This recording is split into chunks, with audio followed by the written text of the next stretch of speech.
In the second silent prayer of the Gongyo of the Nichiren Shoshu, which represents our offering to the Dai Gohonzon, it says, oneness of person and Dharma. What does this have to do with the Gohonzon? The oneness of the person and the Dharma, in Japanese Ninpo Ika, also known as the substantial unity of the person and the Dharma, Ninpo Taichi, means that the Dharma is the person and the person is the Dharma. The person and the Dharma form a harmonious whole. Of course, the fundamental meaning of the oneness of the person and the Dharma is found in the fundamental Buddha. The reality of the Dharma is the great realization of the saint in the infinite past of Gohonzon, as described in the sentence from the treatise on what the Buddhas of the three phases see fit to keep and discard within the teachings, when, in the past of 500 grains of dust, the thus come Shakya was still an ordinary man, realizing that his body was composed of earth, water, fire, wind and space, he instantly opened awakening. This saint is the Buddha endowed with the body of an ordinary man opening himself to the wonderful Dharma.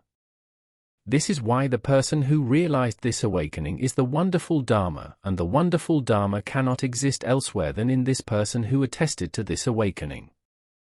This is the substance of the substantive unity of the person and the Dharma. In order to enable the salvation of all beings for the eternity of the end of the Dharma, Nichiren Daishōnin, rebirth of the personal enjoyment body in the infinite past of Gohonzon, manifested the soul of the Buddha from the substance of the oneness of the person and the Dharma in the form of the great Honzon mandala.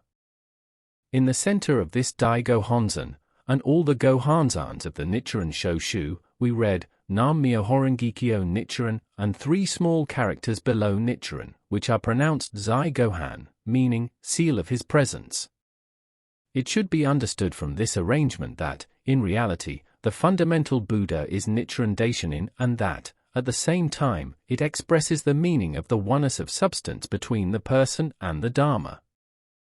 The reason for this provision comes from a written transmission entitled Transmission of the 7 Points of the Gohonzon, in which Nichiren Daishōnin gives his final instructions with regard to the Gohonzon, noted down by Nico Shonin. The point concerning the wording Nichiren Zai Gohan is as follows: for what reason should the heirs of successive generations write a Nichiren Zai Gohan? The master replied, this is a profound secret. Transcribing the Dai Gohonzon is not like practicing calligraphy, where you have a model of the Gohonzon next to you and copy it faithfully. Putting down in writing the Dai Gohonzon of the high sanctuary, which remains in the life of the high priest, heir to the vital transmission, with a view to disseminating it to the people, is called retranscription. This is why it is said that all the shonin of the moment are Nichiren. This is why, again, in his exegesis of the treatise on the Honzon of the observation of the mind, Nichiren Shonin wrote, is not the retranscription of the Honzon the conversion of others? Furthermore, in order to revive and renew the life of the fundamental Buddha every day, the high priest performs Ushitora Gonghyo, which is a reenactment of Tatsu no Kuchi from 2:30 a.m., the same time as the persecution suffered by Nichiren Daishōnin. Therefore, it is only natural that a Honzon that was not authorized by the high priest, even if it is imitated using today's sophisticated copying and printing technology, cannot be the Gohonzon enabling us to become Buddha from this body. Furthermore, Nichiren Daishōnin's body contains the person and the Dharma. The Dai Gohonzon contains the person and the Dharma. Nichiren Daishōnin is the person identical to the Dharma, and the Dai Gohonzon is the Dharma identical to the person. The person and the Dharma in themselves form a single substance, are in a relationship of two things being one, in Japanese nene funi. In many gosho, Nichiren Daishōnin expresses the profound meaning of the oneness of the person and the Dharma. However, these explanations can be divided into 4 categories. 1. From the point of view of the 3 virtues of sovereign, master, and parents. 2. From the point of view of the practitioner of the Lotus Sutra. 3. From the point of view of the threefold body without artifice, and 4. From the point of view of the Bodhisattva superior practice, Jogyo. With regard to the approach to the oneness of the person and the Dharma from the point of view of the three virtues of sovereign, master and parents, Nichiren Daishōnin begins his eye-opening treatise with, "There are three categories of persons whom all beings must respect: sovereign, master and parents." He concludes this long treatise with, "Nichiren is the sovereign, master, father and mother of all the people of Japan."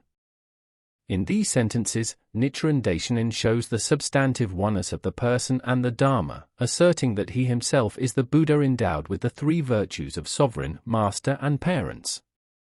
With regard to the approach to the oneness of the person and the Dharma from the point of view of the practitioner of the Lotus Sutra, the oral transmission of the doctrine states, "The Gohonzon is the substance of the body of the practitioner of the Lotus Sutra." Concerning this practitioner of the Lotus Sutra, Nichiren Daishōnin states in the eye-opening treatise, "Looking at the world today, who among all the monks, apart from Nichiren, has been criticized and slandered, beaten with sword and staff for the cause of the Lotus Sutra? Without Nichiren, these prophetic stanzas would be a lie." It should be noted that the prophetic stanzas are the 20-line stanzas in the chapter Exhortation to Perseverance of the Lotus Sutra, recounting the difficulties encountered by the practitioner of the Lotus Sutra in propagating this sutra throughout the end of the Dharma. Indeed, only Nichiren Daishōnin read these stanzas with his body. Thus, as the identity of the Gohonzon and the practitioner of the Lotus Sutra, there is also here a dimension of person and Dharma. Of course, the notion of practitioner of the Lotus Sutra has various meanings, but ultimately, the identity of the fundamental practitioner and the Buddha is the primary meaning. From the point of view of the threefold unadorned body, the treatise on the three great esoteric dharmas states, "The Gohonzon erected in the chapter Lifespan is the revered Shakya, sovereign of the teaching, with the threefold unadorned body present at the beginning, having a deep and lasting connection with this earth since before the past of the 500 grains of aeon dust." Furthermore, in the oral transmission of the doctrine, Nichiren Daishōnin states, "The thus coming is the revered Shakya." In its general sense, it refers to the Buddhas of the three phases and the 10 directions. In its particular sense, it refers to the threefold body whose original nature is without artifice. Today, the meaning of Nichiren and his followers is that the thus being is, in the general sense, all sentient beings. In the particular sense, it is Nichiren, his disciples, and his benefactors. Therefore, the threefold body without artifice is the practitioner of the Lotus Sutra in the end of the Dharma. The precious name of the triple body without artifice is Nam Myōhōrengekyō. This extract shows the oneness of substance between the person and the Dharma as the triple body without artifice. I would add that in this oral transmission of the doctrine, Nichiren Daishōnin twice uses the expressions a general meaning and a particular meaning. The distinction between a general meaning and a particular meaning is a most important point in our faith, practice, and study. These two expressions are synonymous with the expressions from the superficial point of view, Ichi-o, and from the deep point of view, Sai-o, and teachings that still remain within a certain dimension, Toban, and those that extend beyond, Kasetsu, which are found in many Gosho. Nichiren Daishōnin translates in this oral transmission of the doctrine the notions of a general and a particular in the context of the Buddha's body. Thus, the two distinctions general and particular are declined in various ways in the teaching, such as the distinction between the time of the Buddha's lifetime and the end of the Dharma, between sowing and maturing, and harvesting, and the distinction between the rulers of the wonderful Dharma teaching.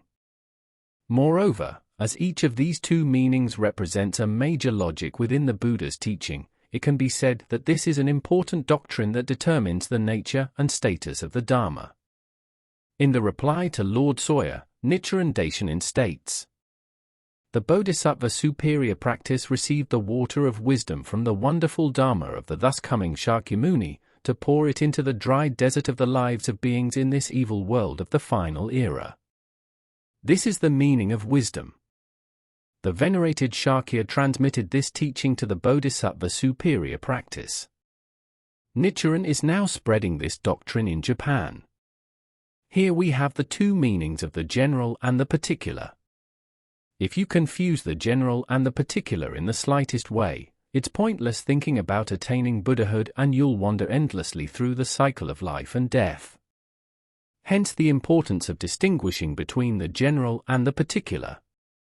Returning to today's topic, from the point of view of the Bodhisattva superior practice, Jogyo, again in the oral transmission of the doctrine, we read, 1,000 grasses, 10,000 trees are none other than the Bodhisattva sprung from the earth. Indeed, their original state is the Bodhisattva sprung from the earth. Original means that the benefit of the infinite past of the 500 grains of eon dust is the benefit without beginning or end. This Bodhisattva is the person holding the original Dharma. The original Dharma is Nam Myōhōrengekyō. This passage teaches that the person holding the original Dharma is the Bodhisattva Jogyo, thereby indicating the oneness of the person and the Dharma. Reflecting on all these indications, it turns out that the notions of the three virtues of sovereign, master and parents, of the practitioner of the Lotus Sutra, of the threefold body without artifice, of the Bodhisattva superior practice, all refer to Nichiren Daishōnin who appeared in the end of the Dharma. And the great mandala, expressing as it does the action and teaching of Nichiren Daishōnin, must be venerated as the Gohonzon of the oneness of the person and the Dharma. When the beings of the end of the Dharma chant Daimoku with faith and without other thoughts, they are then of one substance with the Dharma and the person of the great mandala as a practitioner and immediately realize the purpose of their coming into this world, which is Buddhahood. Now, only we, practitioners of the Nichiren Shoshu, have faith in this profound doctrine of the oneness of the person and the Dharma, the substance of the teaching of the profound of the phrases of the original doctrine. In the Saint Knows the Three Phases, Nichiren Daishōnin writes, if I overestimate myself, people will think I am proud. If I belittle myself, then I will despise the sutra. If the pine is high, the wisteria is long. If the spring is deep, the stream is long. This passage underlines the difficulty of teaching this doctrine. The erroneous schools of Nichiren Shu do not understand the deep doctrine taught in the sentences of the Lotus Sutra, in particular the identity of the person and the Dharma, and take as their Honzon the ephemeral Buddha Shakyamuni, a person inferior to the Dharma. Let us clarify this difference between the notions of Dharma superior to the person and oneness of the person and the Dharma. Some people think that the Dharma exists beforehand in the universe, as a law, and that the Buddha is the one who awakened to it. This way of thinking is representative of provisional and ephemeral teachings. The Nichiren Shoshu way of thinking is based on Nichiren Daishōnin's teaching, that is to say, the identity, Ika, of the person, Nin, and the Dharma, Ho. The person and the Dharma being non-two, Funi, they are inseparable. There is a very profound philosophy here. Even if the Dharma seems to exist on its own, in fact it does not. Unlike the universal law of gravitation that Isaac Newton discovered and developed, a law that existed before him, in reality, the unprecedented law, Dharma, to which the Buddha awakened exists only in the Buddha's body, within the Buddha's wisdom of which it is the content, neither before his awakening nor outside it. In Buddhism, it is when the Buddha has awakened and shows us his awakening that we, ordinary humans, can have access to it. Only the Buddha can see Nam Myōhōrengekyō, for only the Buddha has awakened to it. The others can only become Buddha by having faith in the awakening indicated to us by the Buddha. This is the problem with Buddhism, particularly in our school. Some people see Nam Myōhōrengekyō only as an external law that governs the universe, like God, in short. However, it is only when the Buddha has awakened to it that, for us, the Dharma takes on its full value. As long as the Buddha has not attained enlightenment, the Dharma does not exist. On this subject, the 65th High Priest Nichiren Daishōnin, speaking of the Soka Gakkai without naming it, wrote the following. Some people think that Nam Myōhōrengekyō exists somewhere in the universe. This is a serious mistake. Nam Myōhōrengekyō is the body of the Buddha. In reality, it exists only within the Buddha's wisdom. Myōhōrengekyō is not a mere law, it is the Buddha. Myōhōrengekyō is not a mere law, it is the Myōhōrengekyō of the oneness of the person and the Dharma. In our school, the Gohonzon is not just a mandala, it is not just a law, it is the body of the Buddha.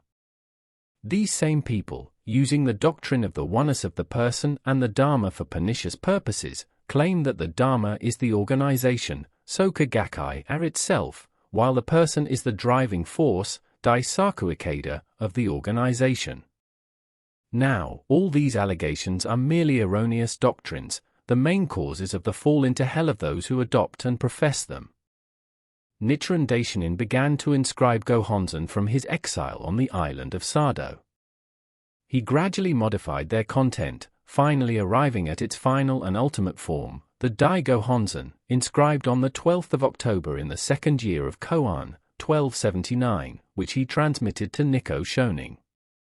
When we face this Gohonzon and chant the Daimoku, our faith, which has been hidden in our heart since the past of Koan, is awakened by the power of the Buddha, and the Dharma grows and finally becomes the one indestructible thought like a diamond.